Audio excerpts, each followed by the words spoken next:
RTP.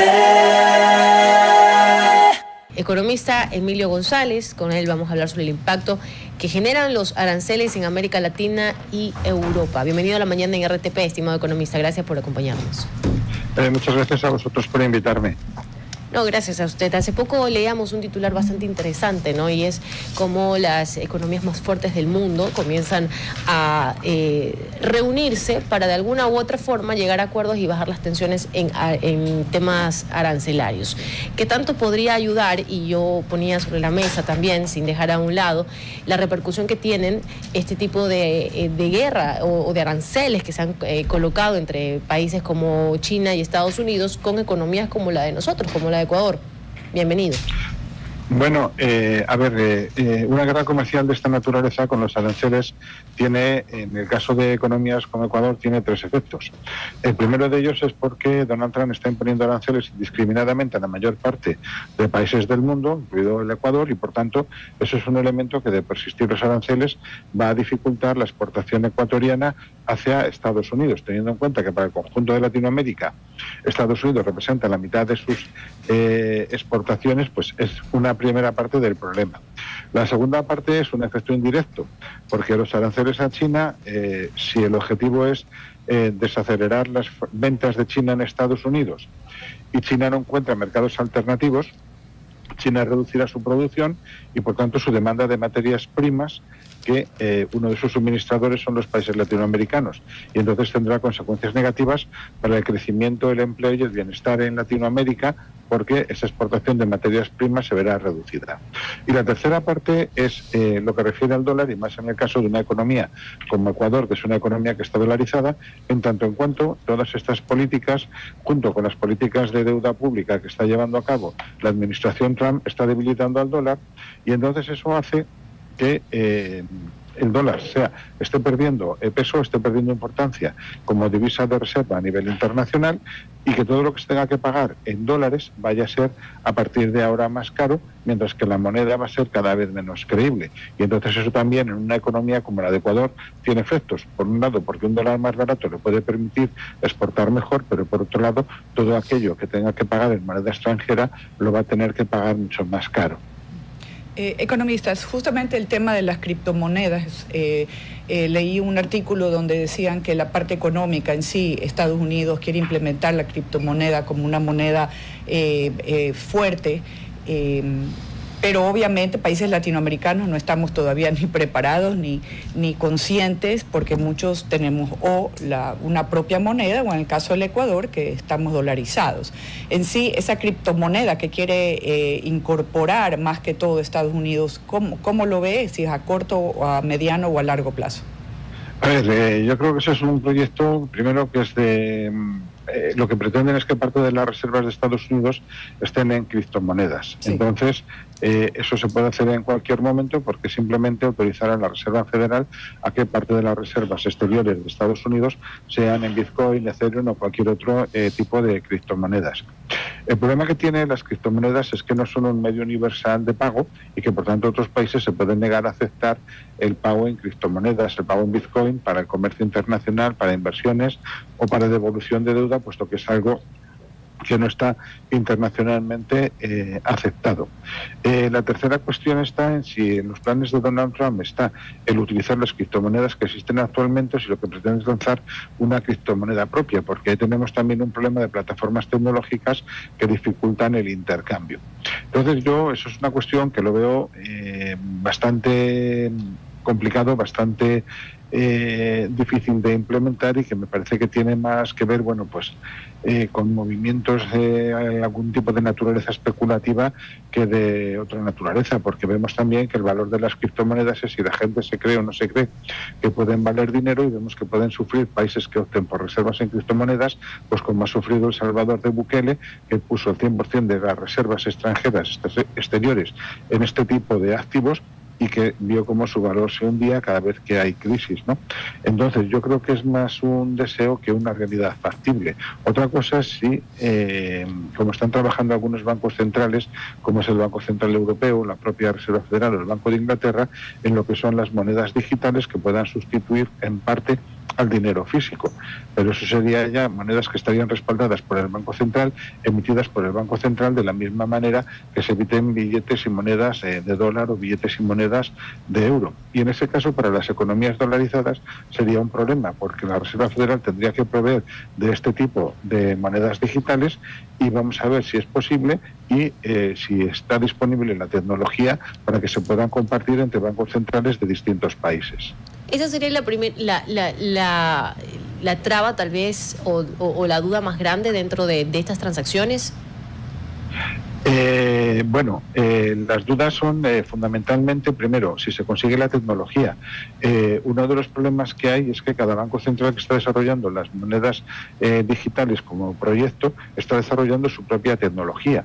Entonces, el problema que hay es que para poder hacer pagos internacionales necesitamos una plataforma tecnológica común. Hoy lo podemos hacer, por ejemplo, para los pagos y las transferencias a través del sistema SWIFT, porque es un sistema que ha desarrollado el Banco de Pagos Internacionales y que está gestionado centralmente por entidades que han establecido una plataforma global y que puede acceder a ella China, Rusia, Estados Unidos, Europa, Latinoamérica y todos los países. Pero en el caso de las monedas digitales, los bancos centrales están desarrollando sus propias plataformas sin una tecnología convergente, y entonces eso va a dificultar los intercambios internacionales, porque si China tiene una tecnología, Europa otra y Estados Unidos otra, ¿cómo podemos hacer pagos de inversión, pagos de exportación en términos internacionales si las tecnologías no coinciden y no tenemos una convergencia? Entonces ahí la cuestión va a ser más complicada, y yo creo que el proyecto de Donald Trump en ese sentido se va a quedar limitado a que los activos de reserva puedan estar denominados también en criptomonedas, pero que no sean unos elementos que se puedan utilizar como elemento de pago directo, sino que tendrían que ser vendidos previamente en un mercado para obtener las monedas, dólares, libras, esterlinas, francos suizos, euros, renminbis, yenes o la que fuera a ser, para efectuar realmente los pagos relacionados con el comercio y la inversión internacional. Justamente, economistas, nosotros tenemos un problema muy serio con la minería ilegal de oro, y obviamente de las dos áreas, que era la criptomoneda o el oro realmente ha despegado de una manera impresionante. Se encontró una mina gigantesca en Perú, China ha hecho un puerto gigante en Chancay, en Perú. Yo sí creo que hay como una pugna justamente para adquirir este oro, y este oro obviamente se exporta ilegalmente porque obviamente no hay control de este mineral, pero sí está en un incremento, un auge tremendo dentro de los países latinoamericanos, más que todo por encontrar estas minas gigantes en diferentes partes. Bueno, por el oro hay ahora una competencia mundial en un triple sentido. Por un lado, porque está aumentando la demanda mundial de oro para objetos de lujo. Por otro lado, porque el oro es un material muy ductible y muy adecuado para las tecnologías más avanzadas, microprocesadores, etcétera, que también está incrementando la demanda. Pero por otro lado también es porque si hay un activo que sea universalmente o prácticamente universalmente aceptado como medio de pago y unidad de reserva, es precisamente el oro. Lo que está intentando hacer China es disminuir el peso en sus reservas de las monedas extranjeras, especialmente del dólar, para poder acumular más reservas en oro y permitirle pagos internacionales sin tener que depender de monedas que emiten otros gobiernos, que en algún momento pues pueden dejar de ser aceptadas o se les pueden confiscar activos. Entonces, en ese sentido, el problema que hay es un poco lo que pasa siempre en relación con los chinos, que no respetan a los países productores, sea en Latinoamérica o sea en África, a los países productores de materias primas, y tratan de llevárselo todo, de ser posible, con trabajadores chinos más que con trabajadores locales. Entonces la pregunta también es, ese oro que se ha encontrado en Ecuador y que podría ser un recurso excelente para financiar todos los procesos de desarrollo y la creación de un verdadero estado del bienestar, de una red de protección social en el Ecuador, si realmente esos recursos están llegando a la población o se están yendo pues por la vía del tráfico ilegal. Entonces yo creo que si la vía es del tráfico ilegal, pues las autoridades deberían de insistir en controlar eso. Pero ¿pueden las autoridades de Ecuador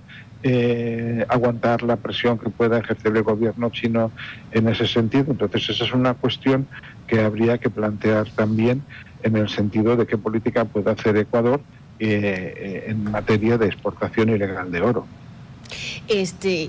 Usted mencionó algo interesante sobre la propuesta presupuestaria de Donald Trump, y tomando en cuenta también Ecuador, dentro de esta propuesta está el tributo a las remesas, y Ecuador, una economía que entre sus principales ingresos y sobre todo la mayor inyección también, lamentablemente, están las remesas. Depende de una aprobación también, no está todo decidido ni tampoco está dicho dentro del Senado esta propuesta del presidente de los Estados Unidos, pero ¿qué tan impactante podría ser en nuestra economía, sobre todo con las dificultades que ya tiene nuestro país en materia tributaria, en materia económica, la caja fiscal, nuestro déficit y la deuda pública, pues que ahora nuestros migrantes pues tengan que tributar aún más, y muy seguramente algunos van a disminuir ese envío de remesas y otros van a preferir no enviarlas? Bueno, precisamente en tu respuesta en tu pregunta está contenida la respuesta, ¿no? Porque ese impuesto que quiere imponer Donald Trump no es solamente las remesas, sino la salida de capitales de todo tipo de Estados Unidos hacia el resto del mundo. Pues evidentemente, si un trabajador ecuatoriano en Estados Unidos puede enviar, pongamos por ejemplo, $100 al mes, libres de impuestos a Ecuador, y ahora como consecuencia de ello tiene que pagar un 5, un 10% o lo que vaya a ser finalmente ese impuesto a la hacienda estadounidense, pues evidentemente a Ecuador llegará mucho menos dinero. Y entonces eso, en el caso de Ecuador, puede plantear dos problemas. Uno, que para una economía dolarizada como es la de Ecuador, la llegada de las remesas procedentes de Estados Unidos le está proporcionando el dinero físico que tiene que circular en la economía para evitar un problema de contracción monetaria. Y en segundo lugar, porque los países que hemos tenido también la experiencia de recibir remesas de los emigrantes, como ha sido el caso de España, entre los años 40 y los años 70, sabemos muy bien que esas remesas en última instancia, además de aportar las reservas de divisas que puede necesitar un país, si se pueden ahorrar de alguna manera, lo que también están aportando es la base de ahorro necesario para el desarrollo del país, para poder prestar a la creación de empresas, a la constitución de empresas, al desarrollo de proyectos empresariales que promuevan el empleo y el bienestar, con lo cual, en ese sentido, la economía de Ecuador va a salir no precisamente bien parada. Entonces, la magnitud del problema va a depender de lo que sea la reacción al impuesto que se pueda imponer a las salidas de capitales de Estados Unidos, ¿no? En el sentido de que puede limitar el efectivo disponible en términos de dólares en la economía ecuatoriana, pudiendo provocar una contracción monetaria y, por tanto, pues una posible crisis, una situación de deflación, pero también una escasez de reservas, una escasez de recursos que se puedan invertir dentro de la economía, si Ecuador no es capaz de generar el ahorro y lo puede conseguir a través de las remesas de los emigrantes. No es ninguna buena noticia, por desgracia, para el país. Economista González, le agradecemos muchísimo por habernos acompañado y hablar de estos temas a profundidad que seguramente vamos a seguir pues analizando, y lo esperamos pues tener en una próxima ocasión. Muchísimas gracias a ustedes. RTP